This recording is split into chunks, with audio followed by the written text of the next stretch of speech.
Assalamualaikum warahmatullahi wabarakatuh. Sore, anak bangsa dimanapun berada.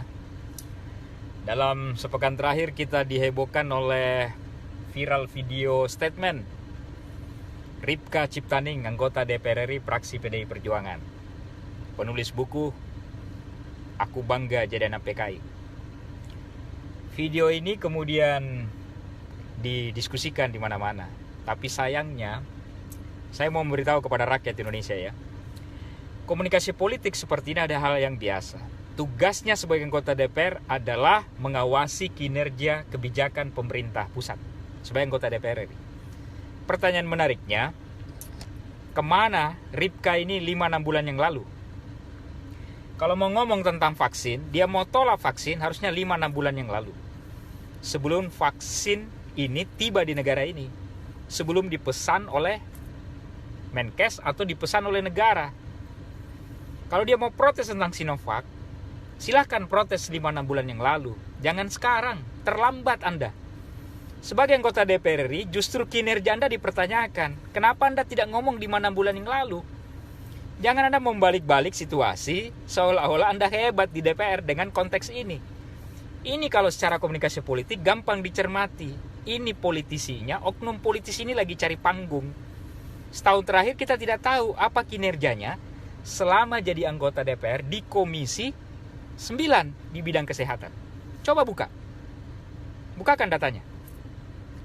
Atau begini Mbak Ripka, kalau Anda punya data, gentleman, silahkan buka tentang vaksin ini kepada rakyat Indonesia. Jangan sepotong-sepotong. Anda mengatakan Anda berani bayar denda karena tidak mau vaksin. Iya, karena Anda punya dana, Anda punya tunjangan, Anda punya gaji di DPR yang besar untuk bayar tunjangan dendanya itu.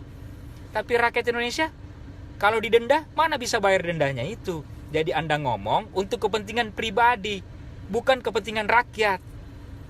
Harusnya Anda larang ini vaksin kalau Anda punya data yang akurat 5-6 bulan yang lalu, bukan sekarang.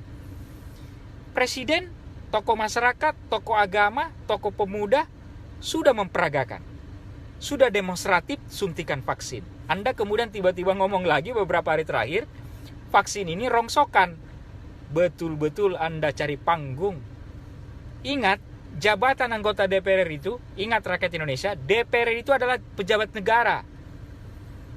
Kalau dia pejabat negara, ini bukan kalimat orang-orang selentingan di luar DPR. Ini harus bertanggungjawabkan secara moral. Enak saja dia ngomong sebagai anggota DPR dan pejabat negara, kemudian ngomong sekarang tentang Sinovac adalah rongsokan, terus tidak mau divaksin. Ini nilai pejabat negaranya di mana ini orang? Makanya saya menduga ini hanya cari panggung politik supaya mau terkenal lagi. Kemarin-kemarin tidak jelas juga apa kinerjanya di parlemen. Sekarang begini Mbak Ripka, buktikan vaksin ini tidak efektif. Buktikan kalimat Anda tentang Sinovac ini rongsokan. Kalau tidak mampu Anda buktikan dalam 2 minggu ini, saya kasih waktu. Nah, kita berdebat. Saya tunggu. Rakyat Indonesia tunggu apa data Anda tentang vaksin ini. Pertanggungjawabkan secara moral. Kalau tidak bisa, mundur Anda dari Komisi 9. Fraksi PDIP harusnya malu terhadap orang-orang ini, oknum DPR seperti ini. Ini mempermalukan partainya kepada rakyat Indonesia. Presiden sudah peragakan vaksin, tokoh agama sudah dipanggil, tokoh masyarakat sudah dipanggil, terus dia ngomong Sinovac ini rongsokan. Ini memalukan sebagai warga negara dan oknum pejabat negara seperti ini. Saya tunggu datanya dan rakyat Indonesia tunggu datanya Mbak Ripka. Dan saya sekalian nantang Anda berdebat secara komunikasi politik. Tugas Anda di DPR apa sebenarnya? Saya tunggu. Kalau perlu kita live di TV nasional. Kita berdebat secara beradab dan secara komunikasi politik. Demi melakukan pendidikan politik kepada rakyat Indonesia. Terima kasih. Assalamualaikum warahmatullahi wabarakatuh.